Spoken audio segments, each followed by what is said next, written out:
You are listening to WTBU. I lied. You're listening to BU in the morning on WTBU, the beat of Boston University.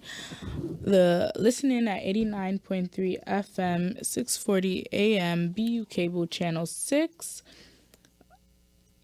or the WTBU radio app. Call us at 617-353-6400 or send us a message on Spinatron. Also, make sure you are following us on social media at BU in the Morning on Instagram. Now, we have something very exciting for you today. We have an interview with Jamie Reynolds, who is a part of the band 1967. The 1967 is a hard rock, blood pumping energy band that tours Northwest and Southwest regularly, offering memorable live performance. They released their newest single about 2.5 weeks ago, titled Uncle Dan, which we will get to hear about later on. But first, let's hear from Jamie. Jamie, would you like to say hello? Hi, Miriam. Hello. Hello. Can you hear me all right?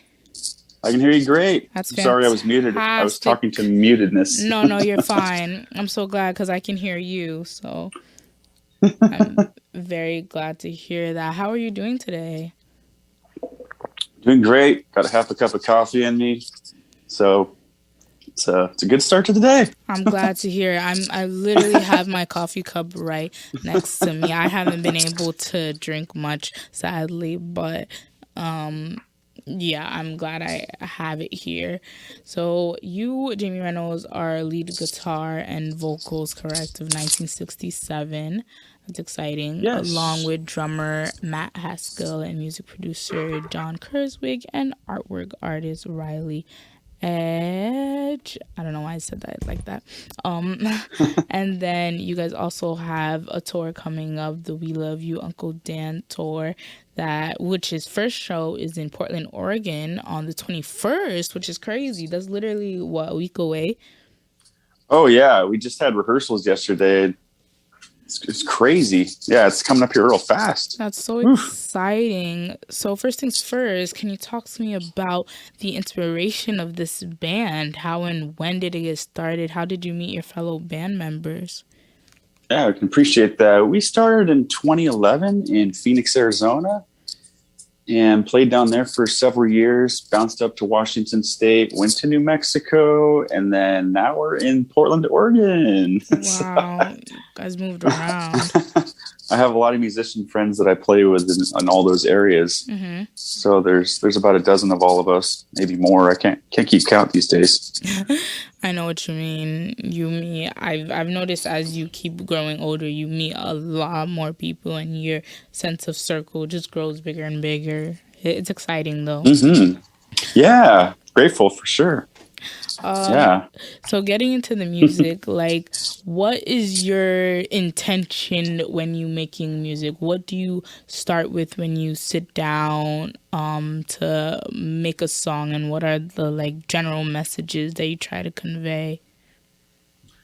Basically, just sitting down and strumming the guitar, and whatever I feel like doing, it's just really organic and sort of an intimate process. And the melodies just start coming out, start jamming on other riffs, and then maybe some other stuff just starts coming out. It's hard to explain. Mm-hmm. It just happens naturally, and then sort of put the song together with the melodies and the guitar melodies. Right. And then lyrics, I mean, that's kind of like, hey, I'm in crunch time, I got to do lyrics. Mm. And not as much as my favorite thing to do, but we got to get them done if we're going to write a song. And it's usually what's going on in life, maybe currently, or feelings, things of that nature, all that kind of good stuff. I'm probably a better communicator with songwriting than I am in real life. I think a lot of people feel that way when it comes to their art. It's interesting to me that you spend more time on the melodies and such as opposed to the actual lyrics. Do you find yourself like going towards more certain types of melodies more often, or do you often try to like switch it up as much as possible? I'm pretty open-minded. I mean, I'm mostly a alternative rock, kind of like a hard rock, metal rock guy. That's the area that I'm usually sticking to. Right. And there's a little bit of funk in there, like some, like kind of the James Brown style, or maybe Tower Power, like those kind of clean guitar sounds with like a lot of staccato and just like muting and quick stops and things of that nature. And rhythms. Because I mean, I play drums too, so I've got a lot of rhythmic orientation. About to ask if you play any other instruments. That's crazy. Yeah, bass, and play bass on these 5 songs on this album. But yeah, I mean, and I'll script a lot of the drum parts for any live drummers I'm playing with. Like I have a lot of input and opinions about how things should be going. But yeah, because it come at it that way from a drummer standpoint. But yeah, I mean, recently I wrote some lyrics that just came out without writing music. Really, they were just random stuff. So that was new for me. It just kind of happened. So that's the only change as far as lyrically, as far as writing lyrics. Just random stuff came out a few months ago, probably from the pandemic because I didn't play that much. Oh my God! Yeah, how did your like music style or music tendencies, I would say, change during this thing we call the pandemic? Oh yeah, I became inactive, basically, stagnant, and depressed, basically. This was like common. Refusing to do things like that.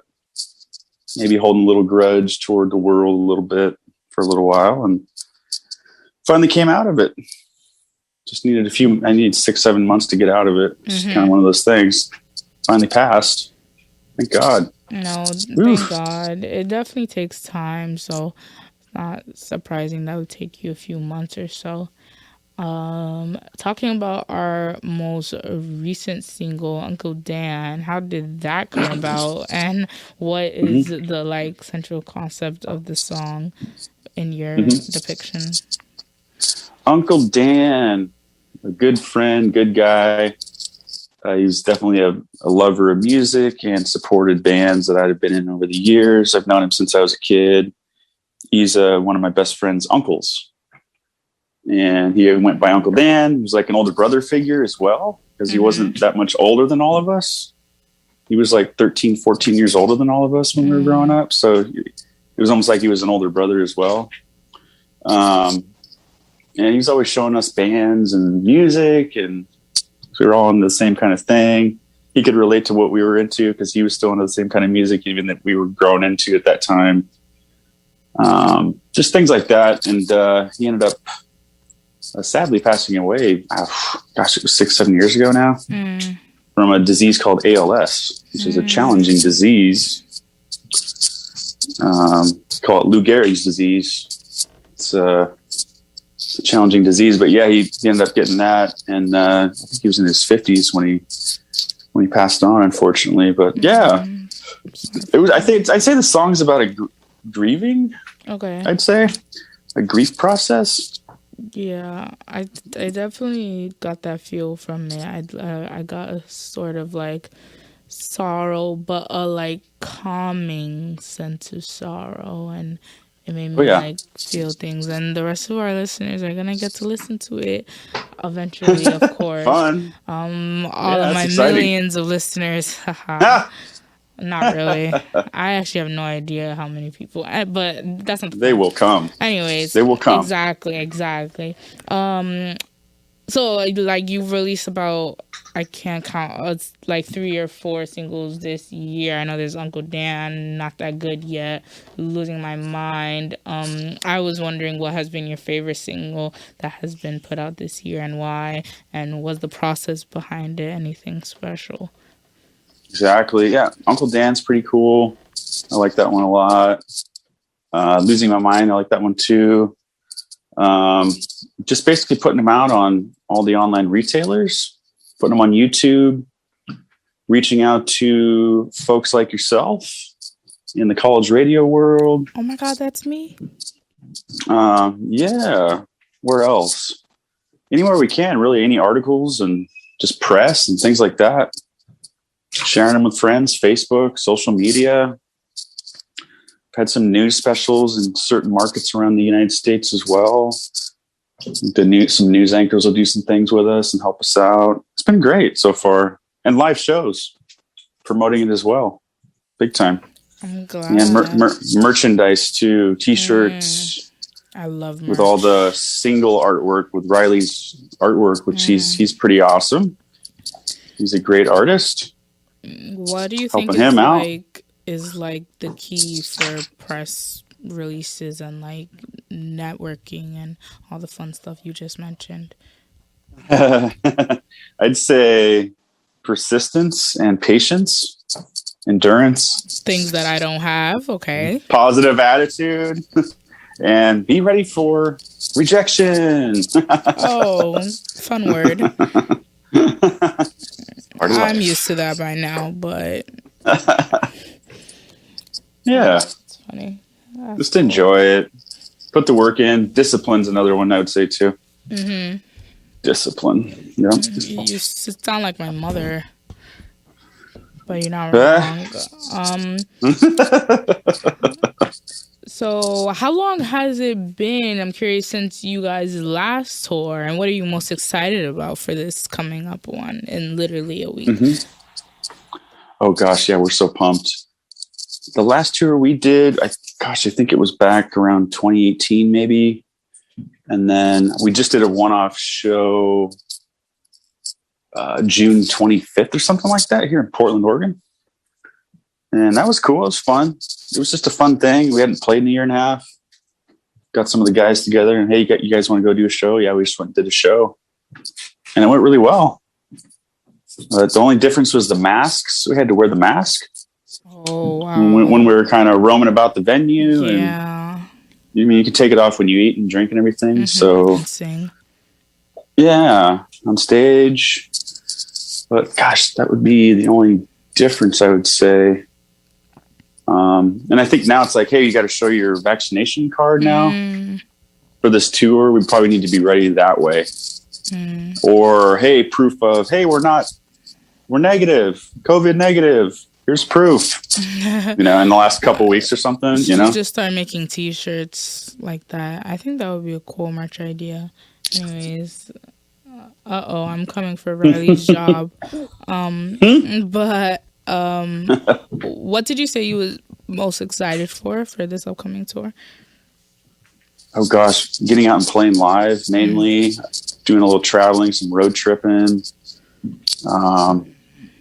little downtime, connecting with fans, spreading the awareness, having fun. If you guys need a tour manager, just let me know, or like a bus cleaner, or like a road trip mapper.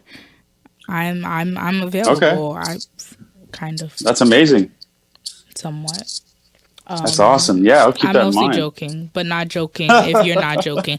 I say that all the time. Like, I'll say something, be like, but it was a joke unless you took it seriously and the answer is yes, then it's not a joke. Nice. That makes sense, right? Yeah. Totally makes sense. Love it. Getting into the more like deeper questions, I guess, because that's fun. Like, why do you feel like music is important, and what impact does it have on you as an individual? Oh gosh, it's so important. It brings everyone together. So it seems to be a positive experience, enlightening, releasing. Oh gosh, yeah, it's so important. It's it might shape society a little bit too. Storytelling, and you kind of find out what's going on in the world with music too. Things that are being said in song, for sure. Plus, it's art, so we need art. We need culture. we need to feel. Mm-hmm. It produces emotions and feelings at the shows. It just stimulates. Mm-hmm. It's totally necessary. Yeah. Yeah, for me personally, absolutely. Like, if I don't do it, my soul just starts sort of shriveling away. It's so fuller. Yeah, there you go. Yeah. I like that. I think like especially now, like people these days like care too much about not caring and about like trying to not show that they feel something, and music breaks away at that, especially music like yours, and like I think that's something that we can all appreciate. What do you feel like makes a good musician as a whole, and a good band member specifically? What qualities does that take that you may perceive from your own band members as well? Absolutely. Being a good musician, oh gosh, I don't think we're ever good enough. I need to just continue to remember that I'm still not that great and keep practicing. Keep my expectations low and just keep plugging away. Put the hours in, dedication, persistence, and all that, and just keep my fingers moving. Keeping the strength in the fingers keeps you fresh with what you're playing. If you take time off, it kind of loses a little bit. And then a band member, I'd say, just showing up on time and suiting up and showing up. Really, if you say you're going to do it, do it. My friend used to 160. So yeah, exactly. Makes sense. I mean, learn the material. If you got material to learn it as best as you can. Right. Ask questions. If you need any clarification on any of the music that you're trying to figure out, if you're playing with a band or you're filling in, or right, communicative. Yep. A lot of these things are things that like I think you learn, or that people would hope that you learn like throughout your adolescence and throughout growing up. Like a lot of these soft skills are things that you can apply to different parts in your life. And like maybe like when like I think about being a musician, I think about the idea that I can't play any instruments or like have no talents, but like if I have the ability of wanting to learn and persistence, then you can really do anything. And I think that's a very optimistic way to think. Absolutely. Indeed. Yeah. Love it. Maybe so I know a lot of the listeners out there have to want to be awesome rock stars like you guys. So what advice would you give to us measly college students struggling, poor, going to classes, drinking 8 cups of coffee to become rock stars like you guys? Just start doing it. Hook up an amplifier and get a drum kit, throw it in a garage somewhere or a rehearsal spot or wherever you want, and just start playing and making some noise and creating. Find the like-minded people that feel the same way about what you want to do with music. Just start going for it. Get after it. Mm-hmm. Makes sense. Yeah. Makes sense. So I did have this exercise. You don't have to do it if you don't want to, but like I was thinking, like I have this hard rock instrumental, and I was wondering if you could do some like improv but in music, and like if you wanted to like loft the dome, write a few lines centered around college students. And I think that would be funny. Like you're gonna throw some music on, and I got to kind of freestyle or something like that. Yeah. Oh gosh, way out of the wheelhouse, but it could be funny. Okay, let's try it. I could play. Okay, maybe I'll play like 30 seconds of the music first, and then I'll Sure. go back and let you do what you do. Okay. Okay. Here's Sounds the good. instrumental I found on YouTube.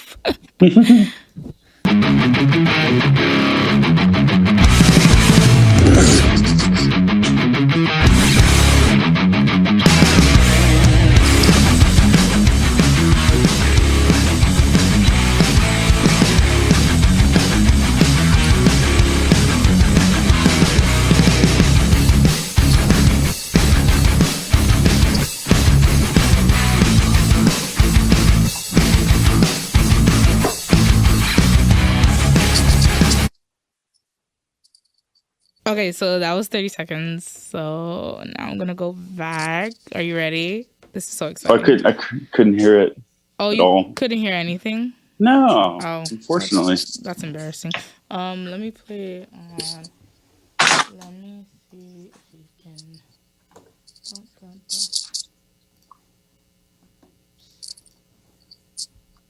Let me know if you can hear it. Very disturbing news. There we you go. hear that right there? Okay, so then Yep. let me. It's coming. Okay, here it is.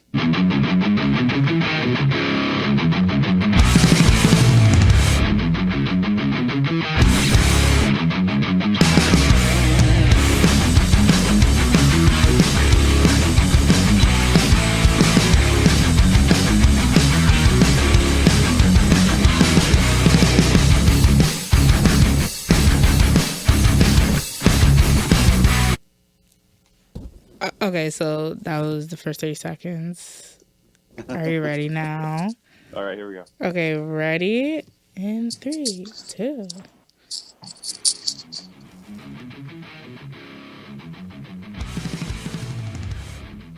Can barely hear it.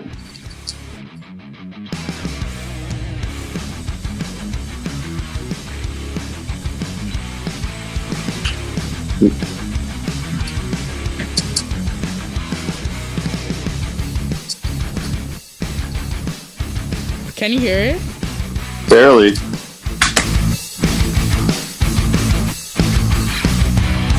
How about now? Kinda. Sorry.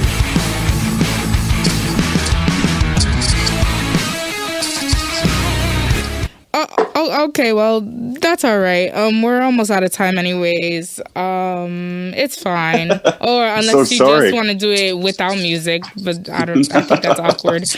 No, you're fine. You're fine. So thank you so much, Jamie, for being here and for speaking to us, all of our millions of listeners. I know that they've enjoyed everything you have to say as much as I have. And now I really want to get to playing your music.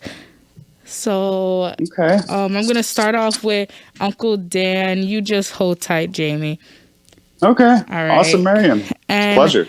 Guys, thank you so much for listening to our very first BU in the Morning show of this year. BU in the Mornings on Mondays, Wednesdays, 10 a.m. to noon. So catch me in literally 2 days, 10 a.m., the same place.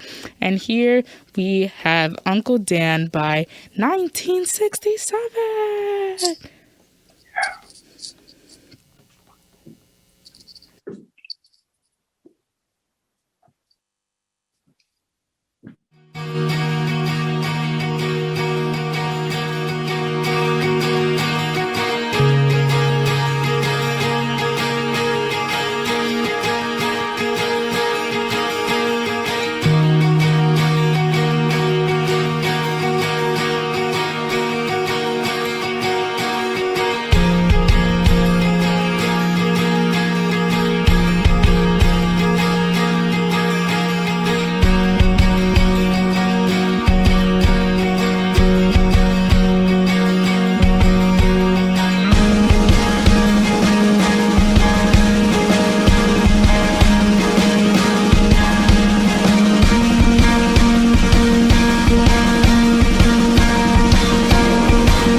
understand.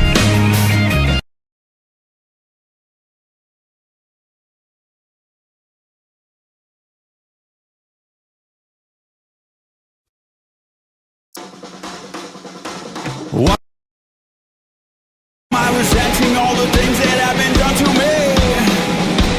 What about the things I've done to others, my brothers and friends? What about my lovers? To my fucking life away, living in fucking yesterday. I'm no the same, complacent, adjacent to booze, refuse to drink, college to college, a white knuckle fight, lacking the inside. ODAT always works for me. ODAT always works for me. ODAT always works for me. ODAT always works for me. Living life on life's terms. What does that mean? Well, I figure it out. Walk up a 12-step staircase. I know that I'm vain. Just all there is. Feeling miserable, alone, unjustified. Why would I cry? Damn it to hell. Don't give a shit. Yesterday's sorrow manipulates tomorrow. Today's all we have. Let me make a phone call. Just stay step abroad. ODAT always works for me. ODAT always works for me. ODAT always works for me. ODAT always works for me.